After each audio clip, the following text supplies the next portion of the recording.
অনুষ্ঠানে জনতার কথা অনুষ্ঠানে আপনাদের সবাইকে স্বাগত জানাচ্ছি। আমি কনক সারোয়ার। আপনারা জানেন জনগণের কথা তুলে ধরতে এই একুশে টেলিভিশনের বিশেষ আয়োজন জনতার কথা। দর্শক, আমরা দেশে শক্তিশালী গণতন্ত্র চাই, আমরা চাই সরকারকে সহায়তা করতে।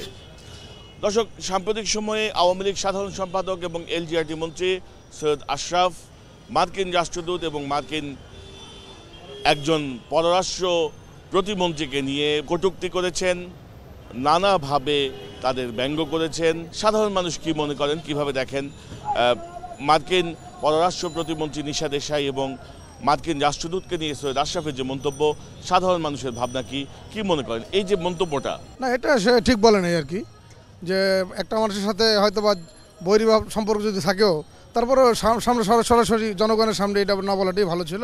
এটা সে ভুল করেছে আর কি। যা বলা হয়েছে তাদেরকে মানে অসম্মান করা আর আমাদের দেশকে পক্ষভাবে আমাদের দেশকে বিশ্বের কাছে খাটো করা আমি মনে করি এটা একেবারেই অনুচিত। আমরা এটার জন্য সরকার থেকে ক্ষমা চাওয়া উচিত। আমরাও এই মার্কিন পররাষ্ট্রমন্ত্রীর কাছে ক্ষমা চাচ্ছি যে আমাদের এটা আসলে ভুল ছিল, এটা আমাদেরকে যেন ক্ষমার চোখে দেখা হয়। উনি মনে করেছে বাংলায় কথা বলেছি আর ইংরেজিরা বুঝবে না। আসলে ওনারা বুঝতে পেরেছে উনি অসুস্থ, কোনো সুস্থ মানুষের কথা এটা না। কারণ ওনার কথা মানে কি, ওনার কথা হলো প্রত্যেকটা বাঙালির কথা, যেহেতু না একটা মন্ত্রী। ওনার যে রাজনৈতিক প্রেক্ষাপট আর উনি যে বক্তব্যগুলো দেয় ওটা টালমাটাল বক্তব্য। এই বক্তব্যের সাথে তার বক্তব্য ওনারা নিজেরাই বলতে পারে না যে ওনারা আসলে কি বলতেছে। ওনাদের বলাটাই ঠিক নেই।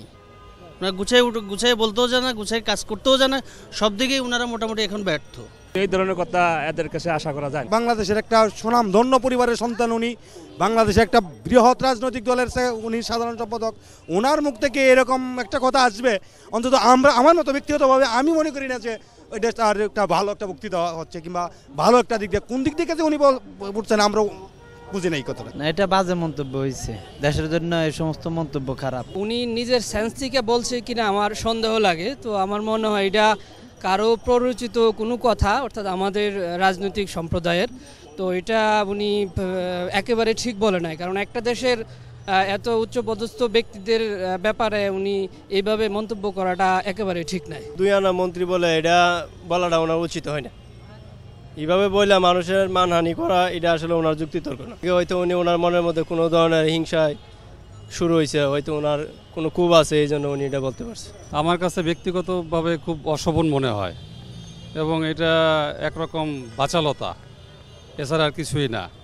কারণ আমরা বাংলাদেশে এখনও এরকম শক্তিশালী কোনো কান্ট্রি হই নাই যে আমরা এই আমেরিকার মতো কান্ট্রিতে মানে যা ইচ্ছা তাই বলে আমরা নিজেদের মতো আমরা সামনে এগিয়ে যেতে পারবো। যিনি আওয়ামী লীগের সেক্রেটারি যিনি আশরাফ সাহেব, বিদেশি বন্ধুদের উনি ইনসাল্ট করতেছে এবং আমি মনে করি যে বাংলাদেশে কোনো বন্ধুই থাকবে না পরবর্তী সময়ে। যেভাবে উনি একজন পররাষ্ট্রমন্ত্রীকে তুচ্ছতাচ্ছিল্যভাবে কথা বলছে, এটা আসলে গর্হিত কাজ আমি মনে করি। আশরাফ সাহেব এর আগেও অনেক কিছু বলেছেন, যেমন ওই যে বর্ডারে লোক মারা গেছে, তখন জিজ্ঞেস করছিল এরকম সাংবাদিকরা, যে উনি বলছিল যে এটা নিয়ে রাষ্ট্র চিন্তিত না, রাষ্ট্রের আরও কাজ আছে।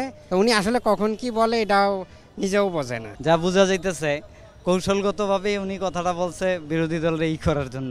মার্কিন রাষ্ট্রদূত নিয়ে মন্তব্য করা ঠিক না, কারণ তারা হলো আমাদের দেশের মেহমান, এক নম্বর হলো মেহমান। এরপরে তাদের সাথে আমরা সমস্যা বলতে পারি, হ্যাঁ, সমাধানের জন্য।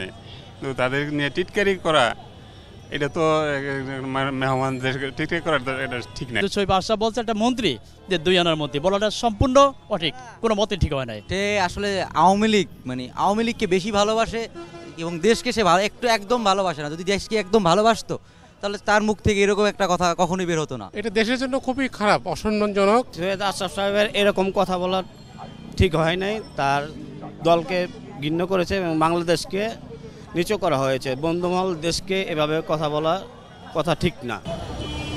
ধন্যবাদ। দর্শক, আপনারা শুনছিলেন সাধারণ মানুষের মতামত। সাধারণ মানুষ বলছেন এটি শিষ্টাচার বহির্ভূত। কেন তারা এই মন্তব্য করছেন বা কেন সৈয়দ আশরাফ এই মন্তব্য করেছেন, কোন প্রেক্ষিতে করেছেন, বিষয়টি তাদের কাছে বিস্ময়কর। পাশাপাশি সাবেক রাষ্ট্রপতি জাতীয় পার্টির চেয়ারম্যান হুসেইন মোহাম্মদ এরশাদ আবারও বলেছেন তারা সরকারের সঙ্গে থাকবেন না, তারা পদত্যাগের চিন্তাভাবনা করছেন। এই বক্তব্য সাধারণ মানুষ কিভাবে দেখছেন, কি মনে করেন?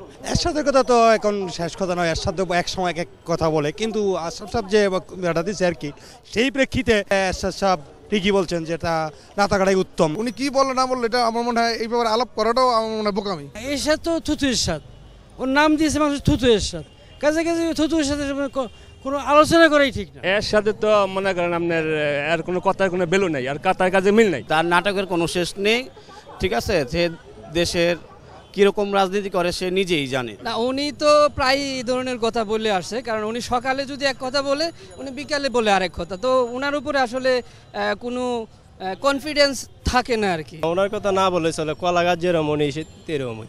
এরশাদ সাহেব আসলে উনি তো দুই দিকেই চাপের মুখে। এরশাদ যে নাকি বলতে পারে যে আমি আত্মহত্যা করবো, সুইসাইড করবো, হ্যাঁ, তার আর কি অর্ধেক মরিয়ে গেছে, সে আর কি বলতে না পারে, পাগলে কি না বলে। উনি যখন যেভাবে সুবিধা হয় সেভাবেই বলেন। ওনার কথা ঠিক নাই। He should be fired. He is the killer of the democracy in Bangladesh. সে 82 সনে যে ক্ষমতা নিয়েছে তার ক্ষমতা নেওয়ার কোনো দরকার ছিল না। We have no comments about Ershad. Ershad সম্পর্কে কোনো কমেন্টস নেই, উনি কখন কি বলে এর সম্পর্কে আমাদের কোনো মন্তব্য নাই। ধন্যবাদ। দর্শক, আপনারা শুনছিলেন সাধারণ মানুষের মতামত। সাধারণ মানুষ কিন্তু তাদের ভাবনাগুলো অসাধারণ, তাদের বিশ্লেষণ অনেক গভীর এবং সূক্ষ্ম। দর্শক, জনতার কথা দেখুন প্রতি রবি, মঙ্গল, বুধ এবং শুক্রবার 21 পর্দায়। জনতার কথা নিয়ে হাজির হয়ে যাব আমি কনক সারোয়ার।